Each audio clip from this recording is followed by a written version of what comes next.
Bienvenidos al tema 7, agua en la masa de suelo, parte 3. Acá vamos a abarcar los aspectos generales relacionados con la infiltración, las redes de flujo y el drenaje. Es importante saber que los problemas fundamentales del flujo a través de la masa del suelo son varios, ¿sí? y de gran influencia sobre el desarrollo de la ingeniería, el análisis de problemas geotécnicos.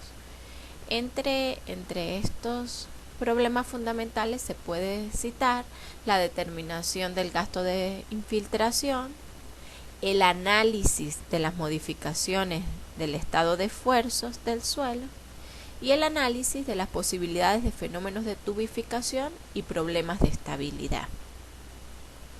Acá podemos observar en las imágenes muchos de los efectos que tiene el flujo de agua en la masa de suelo. Y acá se está aforando. Ok. La presión de filtración. ¿Sí? La presión de filtración es la que ejerce el agua a través de los poros donde fluye. Se debe a la resistencia que ofrece la trabazón estructural del suelo al paso del agua como tal. En este esquema podemos visualizar que la presión de filtración está directamente relacionada con la carga hidráulica por el peso específico del agua. Presión de filtración va a ser igual a H por gamma del agua. Si esta expresión la dividimos y la multiplicamos por una constante, o sea, por Z, que es la profundidad de filtración, podemos relacionar esta expresión con el gradiente hidráulico, porque H, que es carga hidráulica entre la longitud de filtración, es igual a gradiente hidráulico, por Z, por peso específico del agua. Es decir, podemos determinarla con la carga hidráulica o con el gradiente hidráulico. Es importante saber que la dirección del flujo del agua ejerce una influencia fundamental en el comportamiento del suelo, ¿sí? Es decir, la presión de filtración aumentará o disminuirá el esfuerzo efectivo del suelo como tal. Es decir, que esa presión de filtración va a influir directamente en el contacto intergranular. Por ejemplo, cuando el flujo es vertical descendente, es decir, que el agua baja, el esfuerzo efectivo va a ser igual a Z, que es la profundidad de filtración, por el peso específico sumergido más la presión de filtración. Cuando el flujo es descendente, aumenta el esfuerzo efectivo. Mientras que en el caso que el flujo sea vertical ascendente, que el agua sube, este efecto hace disminuir el esfuerzo efectivo del suelo, ¿sí? De las partículas. Sería igual a Z por el peso específico sumergido menos esa presión de filtración. Por ello, la importancia de analizar qué sentido tiene el flujo de agua en la masa de suelo para ver si favorece o no el esfuerzo efectivo presente en el mismo. ¿Cuál es la condición más desfavorable? Que disminuya el esfuerzo efectivo, porque al disminuir el esfuerzo efectivo hay menos contacto intergranular y menos transferencia de esfuerzos, ¿sí? De cargas en este caso. Dentro de las condiciones que se presentan en los problemas de filtración, tenemos la condición de las arenas movedizas. No es otra cosa que aquel fenómeno que se presenta cuando el agua fluye hacia arriba, ¿sí? El agua fluye hacia arriba Y en ese caso el esfuerzo efectivo, como ya les mencioné, va a ser igual a Z por el peso específico sumergido menos esa presión de filtración. Como sabemos que la presión de filtración también puede estar relacionada con el gradiente hidráulico y por Z, por gamma del agua, sustituimos presión de filtración, sustituimos la expresión aquí y bajo una condición de esfuerzo efectivo cero, nulo, cuando se presenta la condición de arenas movedizas, cuando no hay contacto intergranular, cuando no hay resistencia de la trabazón del suelo ante la presión que genera el agua que está ascendiendo. En ese momento, cuando el esfuerzo efectivo se hace cero, estamos en la condición de arenas movedizas. Entonces, si la expresión de esfuerzo efectivo la igualamos a cero, vamos a poder determinar un gradiente hidráulico crítico. Cuando el suelo está sujeto a un gradiente hidráulico crítico, el esfuerzo efectivo se hace cero. Si despejamos I de esta expresión, vamos a tener que sería el peso específico sumergido entre el peso específico del agua. Y en esta condición, esta sería la condición más desfavorable. Ningún elemento puede mantenerse firme sobre la condición de arenas movedizas, ¿sí? No hay contacto intergranular, no hay esfuerzo efectivo, no hay transferencia de cargas. Bajo esta condición, nuestro suelo no aporta ninguna resistencia. Lo que les acabo de explicar esquemáticamente es de la siguiente manera. Acá tenemos una carga hidráulica, acá tenemos una muestra de suelo y podemos obtener el gradiente hidráulico, conjugando el conjunto de expresiones. Por ejemplo, la carga hidráulica, vamos a determinar aquí la presión de filtración, ¿sí? Que sería H más Z, la carga hidráulica más Z por el peso específico del agua. ¿Va a ser igual a qué? A Z, si lo determinamos de aquí hacia acá, sería esto, ¿sí? H más Z por el peso específico del agua. Y si nos venimos en este sentido, tendríamos Z por el peso específico saturado, ¿sí? El peso específico del suelo en la condición saturada. Es decir, estamos analizando en este punto la presión sobre el suelo. Si desarrollamos esta expresión, sería H por el peso específico del agua más Z por el peso específico del agua igual a Z por gamma saturado. H por el peso específico del agua va a ser igual a Z por el peso Z, factor común de gamma sat menos gamma del agua. El peso específico saturado menos el peso específico del agua sería el peso específico sumergido. Y tendríamos la expresión H entre Z, si pasamos a dividir esta Z, va a ser igual al peso específico sumergido entre el peso específico del agua. Y esto no es otra cosa, H entre I, que gradiente hidráulico. ¿En la condición qué? En la condición crítica, donde el esfuerzo efectivo se hace cero, que sería igual al peso específico sumergido de esa muestra entre el peso específico del agua. Ahora bien, si queremos determinar el gradiente hidráulico crítico a través de las propiedades índices del suelo, lo podemos relacionar de la siguiente manera. Sabemos que es esta relación, ¿verdad? Pero ¿quién es peso específico sumergido? Es peso específico saturado menos peso específico del agua entre peso específico del agua.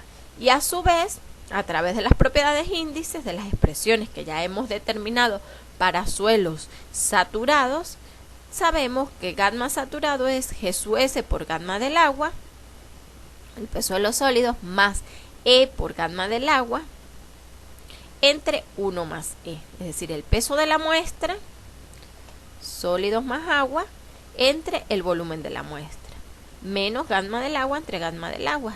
Resolvemos esta expresión y obtenemos que el gradiente hidráulico va a ser igual al peso específico relativo de los sólidos menos 1 entre 1 más E. si es con esta información con la que contamos, ¿sí? Es decir, que si tenemos información del estudio geotécnico de laboratorio, vamos a tener peso específico relativo de los sólidos, que es un valor clave, es la cédula del suelo que estamos trabajando, y relación de vacíos, es decir, que cuando ustedes hagan un análisis del suelo en el que están trabajando, pueden determinar de forma sencilla el gradiente hidráulico crítico y saber bajo qué condición pueden estar en presencia de arenas movedizas o en una condición de inestabilidad. Ok. Es importante saber que de acuerdo a ensayos realizados con modelos a pequeña escala, ¿sí? Con modelos de presas, se logró determinar las zonas vulnerables a la condición crítica, ¿sí? A la condición donde el esfuerzo efectivo sea cero.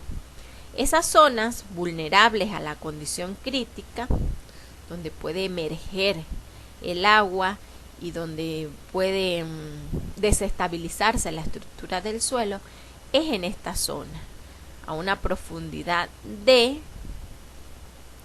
y D medios, ¿sí? La profundidad de anclaje, vamos a decirlo así, D entre D medios. En esta zona se puede presentar el gradiente hidráulico crítico, el I. Y hay que chequearlo, que ese gradiente hidráulico crítico no corresponda al I de salida, al gradiente hidráulico de salida. Se debe evaluar ese factor de seguridad. Entonces, el factor de seguridad contra arenas movedizas es el gradiente hidráulico crítico entre el gradiente hidráulico de salida. El gradiente hidráulico de salida sabemos que es la carga hidráulica entre la longitud de salida, es decir, la longitud más corta que se puede generar en una red de flujo. Ya lo vamos a ver. Ese factor de seguridad contra arenas movedizas debe ser mayor o igual a 2,5 para poder establecer que estamos en una condición estable. Bien, eso respecto al tema de filtración, ¿sí? Ahorita vamos a desarrollar un ejercicio para determinar la presión total, la presión de poros y la presión efectiva en la frontera de cada uno de los estratos del perfil que acá se muestra. Acá podemos observar un perfil de suelo, ¿sí? Compuesto por una carga de agua, ¿sí? Una presión de agua, una zona cuya influencia la ejerce el peso del agua, un estrato 1 cuyas características de permeabilidad es 4 veces K. Acá vamos a analizar la permeabilidad, el tipo de flujo que tenemos. Tenemos el suelo en condición saturada, lógico, ¿verdad? Porque aquí tenemos el nivel de agua libre y todo lo que se encuentre del nivel de agua libre hasta hacia abajo va a estar en condición saturada. El estrato 2 posee una relación de permeabilidad de 2K, el estrato 3 de 3K y el estrato 4 de 2K. Tenemos cada uno de los espesores de estos estratos de suelo y las características bases, el peso específico de los sólidos y del contenido de humedad en el caso del estrato 3 y el peso específico de los sólidos y la relación de vacíos en el caso del estrato 4. Del lado derecho podemos observar que en cada interfaz, en cada frontera de estratos se colocó un piezómetro y esos piezómetros van a indicar, van a tener como información el comportamiento del agua en esta masa de suelo, en qué sentido fluye, ¿sí? Si es en sentido vertical, y ver si la infiltración se está haciendo de forma ascendente o descendente. Lógicamente acá es de forma descendente, ¿sí? ¿Qué tenemos acá? los niveles piezométricos. ¿Qué vamos a determinar? Las alturas, estas cargas, H1, H2, H3, H4, que no son otra cosa que la diferencia entre las cargas piezométricas. La diferencia que hay entre la carga hidráulica del piezómetro 1 y el piezómetro 2 es esta. Entre el segundo piezómetro y el tercer piezómetro, esta es la diferencia de carga hidráulica. Entre el tercero y el cuarto, esta es la diferencia de carga hidráulica, y entre el cuarto y el quinto piezómetro, esta es la diferencia de carga hidráulica. Esta es la altura piezométrica del último piezómetro. Y en total, la carga hidráulica total del sistema está representada por H, que es la lectura desde el nivel de agua libre hasta el último piezómetro colocado, o sea, esta altura. Bien, previo a la determinación de los diferenciales de carga, vamos a determinar los pesos específicos, ¿sí? En la condición saturada del caso del estrato 3 y del estrato 4, que no lo tenemos, ¿sí? Tenemos la condición, el peso específico saturado en el estrato 1, en el estrato 2, pero nos dan los valores para hallar en el estrato 3 y en el estrato 4. Entonces, bueno, en el estrato 3 tenemos la expresión general, que está en este caso en función del contenido de humedad, ¿sí? De G sub S y contenido de humedad. Donde está S se sustituyó por G sub S por contenido de humedad. Y realizando las operaciones matemáticas que ahí se presentan, tenemos un peso específico de 1.92 toneladas metros cúbicos. En el caso del estrato 4, para determinar el peso específico en condición saturada, vamos a utilizar E, porque si nos dan de dato E, y sustituimos y hallamos 1.85 toneladas metros cúbicos. A continuación, se determinará la presión total, ¿sí? en cada frontera del perfil de suelo presentado. Entonces, por ejemplo, observemos la presión en la frontera 1, en este punto donde tengo el cursor, el láser. ¿Cuál es la presión o qué es lo que resiste el suelo en este punto? Bueno, toda la influencia que tiene de aquí hacia arriba, ¿sí? Es decir, 3 metros de profundidad de agua sería 3 metros por 1 tonelada metro cúbico. Eso serían 3 toneladas metros cuadrados. Esa es la presión en este punto. En el siguiente punto, en la segunda frontera, ¿qué resiste el suelo ahí? ¿O bajo qué presión? ¿Qué presión tiene sobre él? Bueno, la presión anterior, que es 3 toneladas metros cuadrados, más la que ejerce esta profundidad de suelo, que sería Z, que son 2 metros, por el peso específico. ¿En qué condición? En la que esté el suelo, ¿verdad? Condición saturada, en este caso, porque está debajo del nivel freático. Sería 2 por 2, 2 metros por 2 toneladas metros cúbicos, hace un total de 7 toneladas metros cuadrados. La presión total ejercida en este punto. Para la siguiente frontera, la 3, no es otra cosa que la que traemos acumulada, ¿sí? Las 7 toneladas metros cuadrados más la que se genera en esta profundidad, 3 metros por 1.7 toneladas metros cúbicos.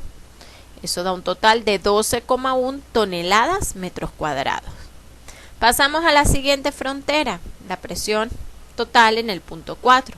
Bueno, la acumulada, 12,1 toneladas metros cuadrados hasta este punto, más la influencia de este estrato. Serían 3 metros por 1.92 toneladas metros cúbicos. Recordemos que ese fue el peso específico que calculamos anteriormente, ¿sí? Con estas propiedades. Bien, y en el último punto, en la base, tenemos que es la presión total, ¿sí? Todo lo que influye en este punto de aquí hacia arriba, es decir, la acumulada 17.86 más 2 metros por 1.85 toneladas metros cúbicos, que es el peso específico en condición saturada de este estrato. En total hay una presión total ya para este punto de 21.56 toneladas metros cuadrados. Entonces ya determinamos una de las presiones que nos pide el ejercicio, ¿sí? Que es la total. Ok, vamos a determinar la presión de poros, ¿sí? Hasta el momento yo les he explicado que la presión de poros en condición hidrostática se calcula como la profundidad en la que tiene influencia el agua por el peso específico del agua, ¿sí? Pero ¿qué sucede? Sucede que en la condición hidrodinámica, es decir, donde tenemos flujo de agua, esta determinación de poros se realiza a través de la altura piezométrica por el peso específico del agua, ¿sí? Su determinación es la altura piezométrica por el peso específico del agua, porque hay un flujo vertical de agua. En este caso, ese flujo vertical es descendente. Como es un flujo vertical descendente, debemos determinar o conocer las cargas hidráulicas, ¿sí? El diferencial de carga hidráulica entre cada uno de los piezómetros colocados. Y para ello hacemos uso de las alturas piezométricas. ¿Qué debemos destacar? Bueno, como yo se los expliqué en los esquemas donde determinamos o donde analizamos cómo se obtenía el K, ¿sí? Que es el coeficiente de permeabilidad vertical y horizontal en la condición vertical de flujo vertical o en la condición de flujo horizontal. Entonces esa información la vamos a aplicar en este caso, ¿sí? Tenemos un flujo vertical descendente, entonces para esa condición de flujo vertical sabemos que los caudales son iguales, ¿sí? Que el caudal que atraviesa cada una de estas fronteras va a ser el mismo, el que transcurre de acá a acá, de acá a acá, de acá a acá y de acá. Por eso es que Q1, Q2, Q3, Q4 es el mismo. Bien, la H, ¿sí? Que es la carga hidráulica total. H va a ser igual a las sumatorias de las cargas hidráulicas parciales, H1 más H2 más H3 más H4. ¿Sí? La carga hidráulica total no es otra cosa que la altura que existe entre el nivel de agua inicial y el nivel de agua final. ¿Quién arroja esa información? Bueno, el piezómetro colocado al final me indica hasta dónde llega el de agua, en este caso hasta acá. Es decir, que esa profundidad o esa altura que hay de aquí hasta aquí indica la carga hidráulica total. Respecto al área, bueno, el área que intercepta el flujo de agua va a ser la misma en cada uno de los estratos, ¿sí? Exactamente la misma.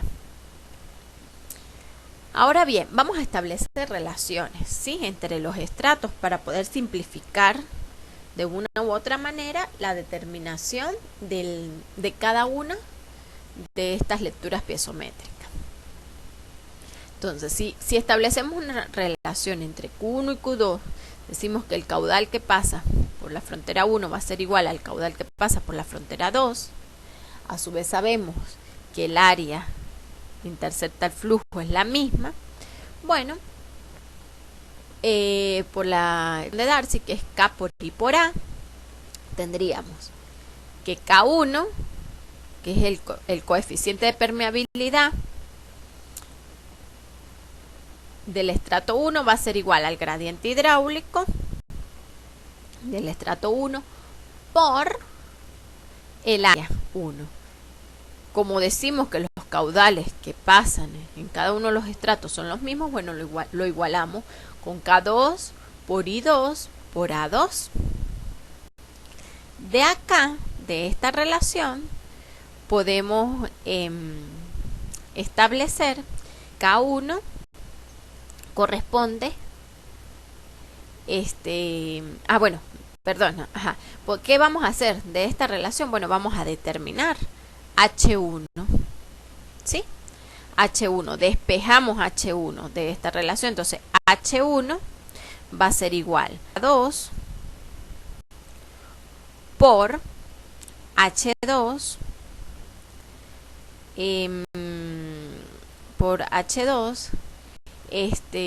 entre K1 por 3, ¿sí? Este K1 pasa a dividir y 2 metros pasa a multiplicar. Entonces por eso tenemos K2 por 2, que son 2 metros, por H2 entre K1 por 3. De acá simplificamos y tenemos que H1 es igual a H2 entre 3, un tercio de H2. Vamos a buscar colocar todas las alturas piezométricas en función a un solo valor, ¿sí? Para después sustituir en la general y poder despejar a partir de ese punto.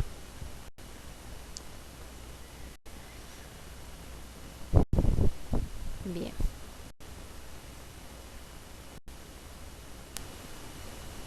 Luego vamos a establecer una relación entre Q3 y Q2, ¿sí?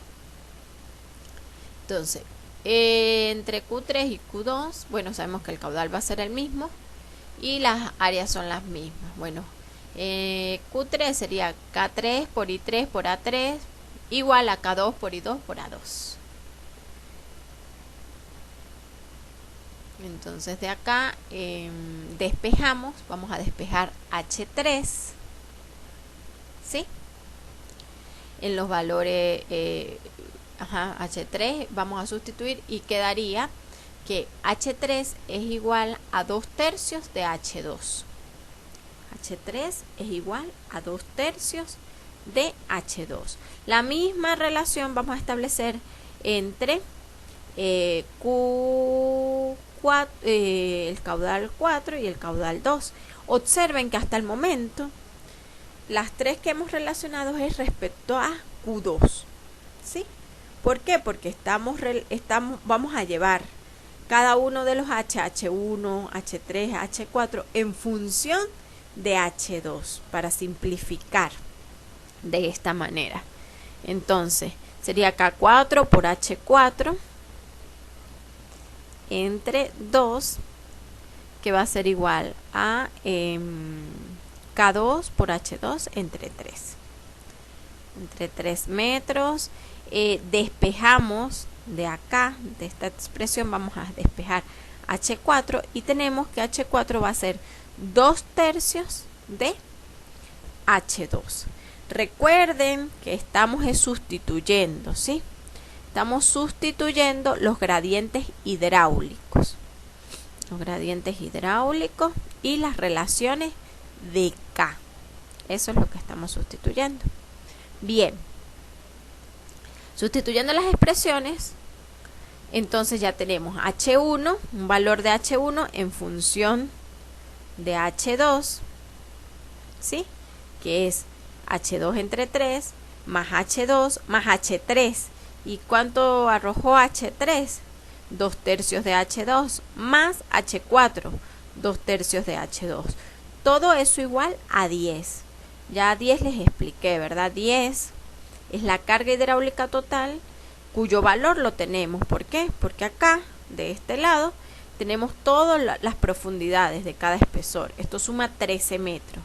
A esos 13 que va desde este nivel, desde el nivel de agua libre hasta acá, hasta la última frontera, a esos 13 metros le restamos los 3 metros de la última altura piezométrica y la diferencia son 10 metros.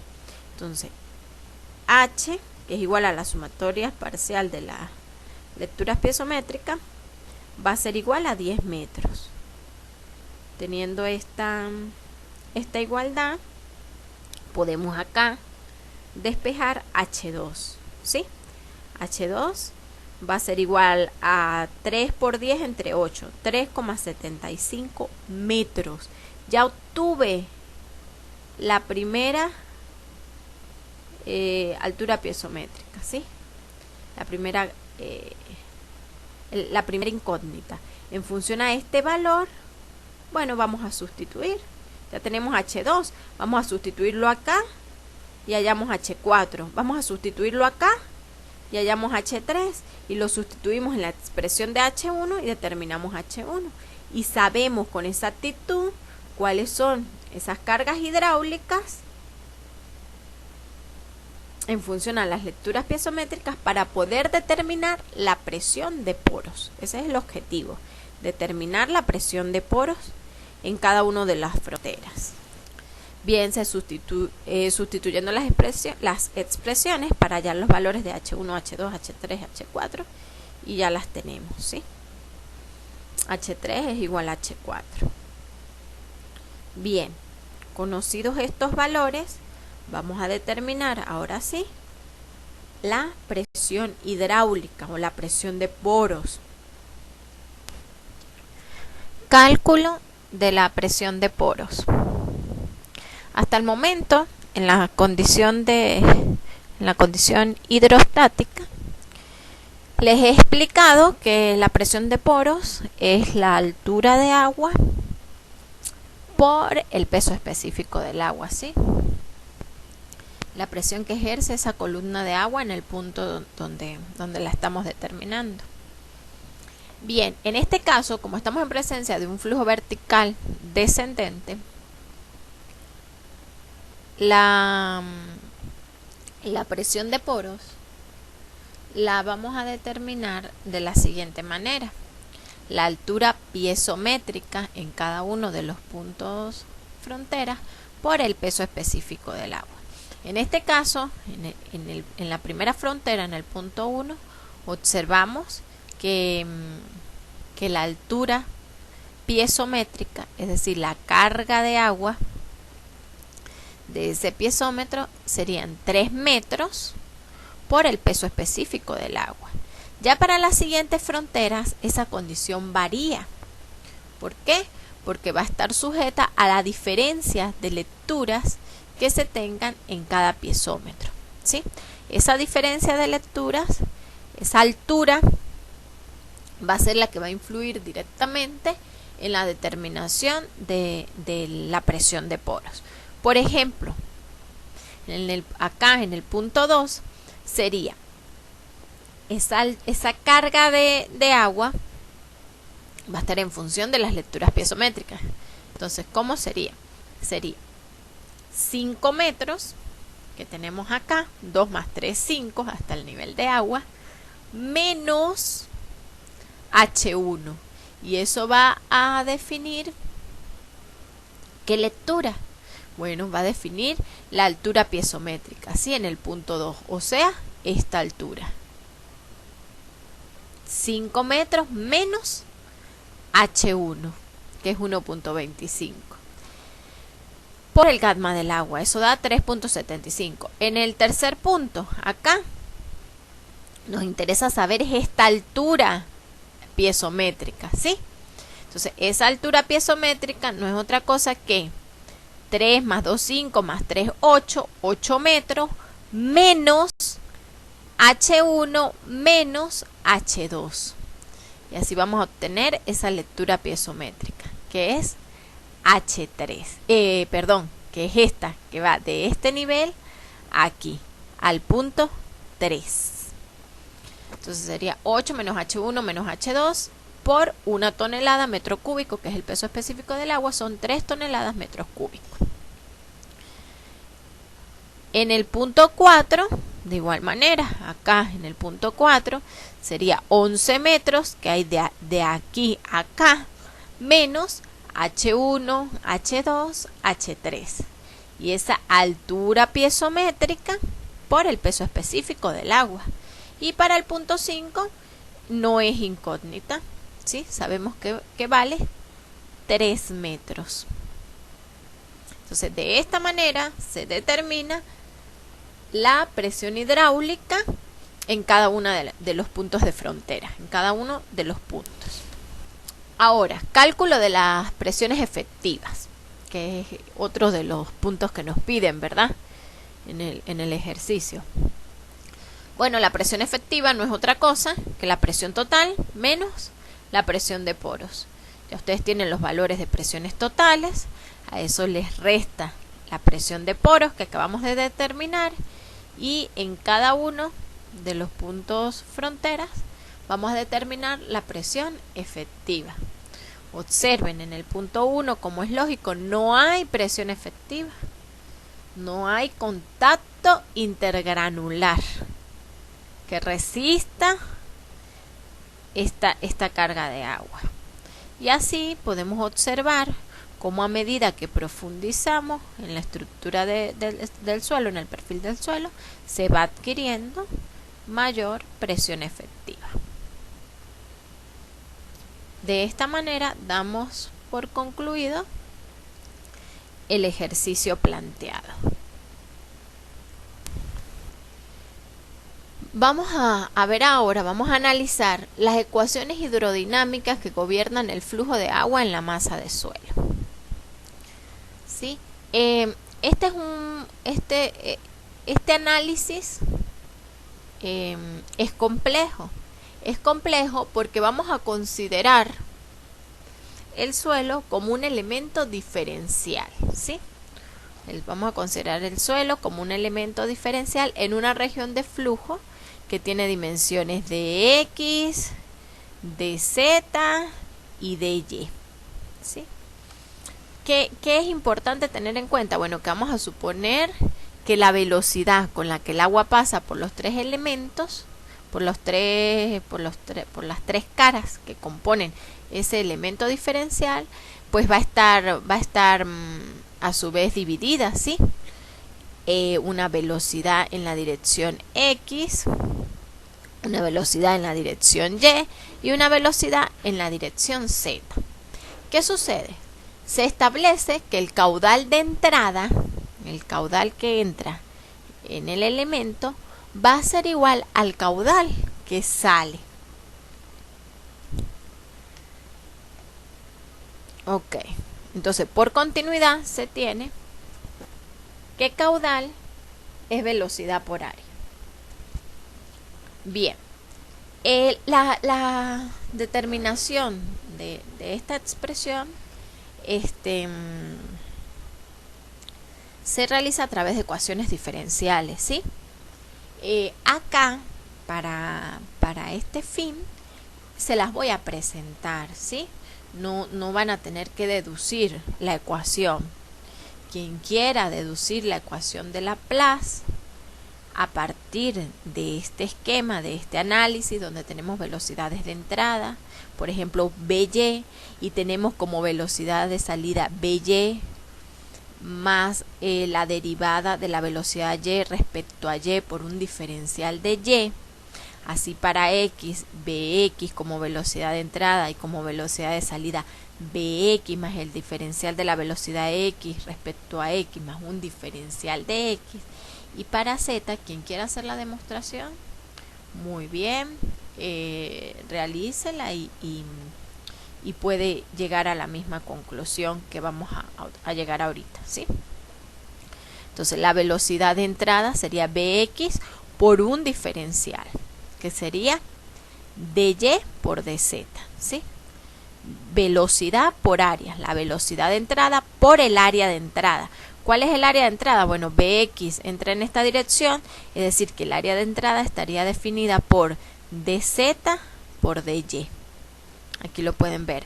By, velocidad de entrada, bueno, va a estar, va a influir en un área dz por dx, ¿sí? Y bz va a influir en el área dy dx. Acá las tienen. Aquí, ¿cuál es la diferencia? Bueno, que sustituimos la velocidad de entrada, Bx, By, Bz, por su componente de salida, que va a estar influenciada por la derivada de esa velocidad en respecto a la dirección que tenemos, ¿sí? Por el área, exactamente, por el área bajo la cual actúa. De esa manera, y aplicando relaciones matemáticas, se obtiene la ecuación de continuidad, ¿sí? Para la primera derivada. Ahora bien, ¿qué vamos a hacer? Bueno, vamos a considerar que si en la masa de suelo, es aplicable la ley de Darcy, ¿sí? A su vez se consideran las tres componentes de velocidad y se asume que el suelo es isotrópico, es decir, que el coeficiente de permeabilidad va a ser el mismo en las tres direcciones. Y luego de aplicada una segunda derivada a la ecuación de continuidad y haciendo estas consideraciones, vamos a obtener la ecuación de Laplace, ¿sí? La ecuación de Laplace es una ecuación que describe de forma matemática el comportamiento del flujo del agua en esa masa de suelo, ¿sí? Que en este caso está representada por un diferencial, por un elemento diferencial. Entonces, cuando a partir del esquema anterior, quien quiera realizar la demostración lo hace y debe llegar a esta ecuación, ¿sí? A partir de la segunda derivada.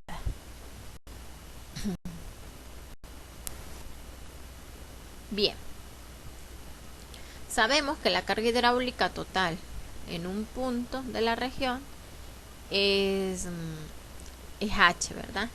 Que va a estar representada por una profundidad Z más una altura de agua. La variación de este potencial hidráulico genera el flujo en la masa de suelo. ¿En qué momento definimos que hay flujo en una masa de suelo? Cuando hay variación de la carga hidráulica. Si la carga hidráulica se mantiene constante, no estamos en presencia de flujo. Ya cuando logramos definir que hay variación en ella, entonces hay un potencial, ¿sí? Hay un flujo, ¿sí? Porque este potencial varía. Analicemos dos condiciones o dos funciones que rigen el comportamiento de este flujo en la masa del suelo matemáticamente. Por ejemplo, definida una función potencial de velocidad. Esta es una función potencial phi que va a depender de x y de y. Esa variación, la variación de esta función, genera velocidad en el agua, ¿sí? Se define como menos k por h más una constante c. El gradiente de esta función es la velocidad en el punto de la región de flujo y la podemos definir de esta manera, ¿sí? El gradiente de la función va a ser la derivada de esa función potencial respecto a x y y en las direcciones de flujo.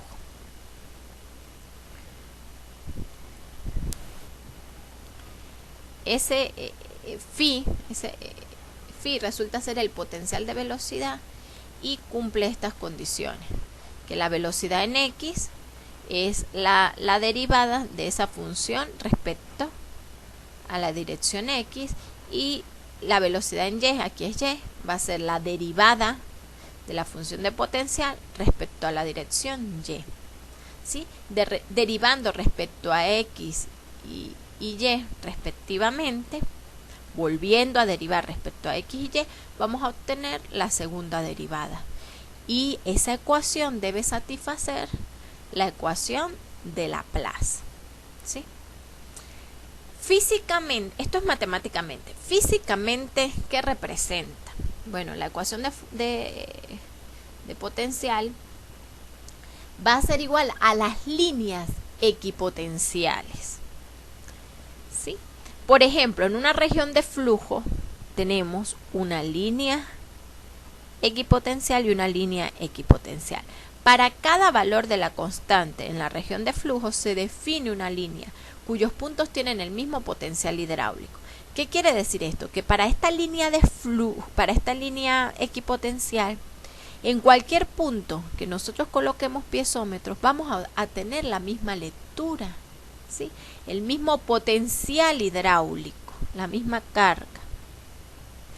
Ya cuando pasamos a otra línea equipotencial, ha habido una variación, ¿sí? Ha habido una pérdida de ese potencial, pero que se mantiene constante en toda la línea. Esto es la antesala para poder acometer todos aquellos problemas o todas aquellas condiciones que se refieren a redes de flujo. Hasta el momento es importante que ustedes tengan claro que hay una función de potencial hidráulico que define las líneas equipotenciales en esa red que se genera de flujo de agua en la masa de suelo, y que cada línea equipotencial, como su palabra lo dice, X, tiene el mismo potencial hidráulico a lo largo de ella. Lo podemos verificar con la colocación de piezómetro. A medida que van variando esas líneas equipotenciales, n cantidad de líneas equipotenciales, ese potencial hidráulico se va perdiendo. Y el potencial hidráulico está directamente relacionado con la velocidad, ¿sí? En la región de flujo. Bien, la otra consideración que vamos a realizar es el análisis de la función de flujo, ¿sí? Esta es su simbología, y esa función va a depender de x y de y, cuyo resultado va a ser una constante. Dice, definida en cada punto de la región de flujo por las expresiones bx y by, ¿sí? Al igualar estas expresiones bx, las expresiones de velocidad, tanto en la función potencial como en la función de flujo de agua, al igualarlas se obtiene esta expresión, y a partir de la segunda derivada de estas expresiones se encuentra la función, ¿sí? De flujo, que satisface la ecuación de Laplace. Acá la tenemos.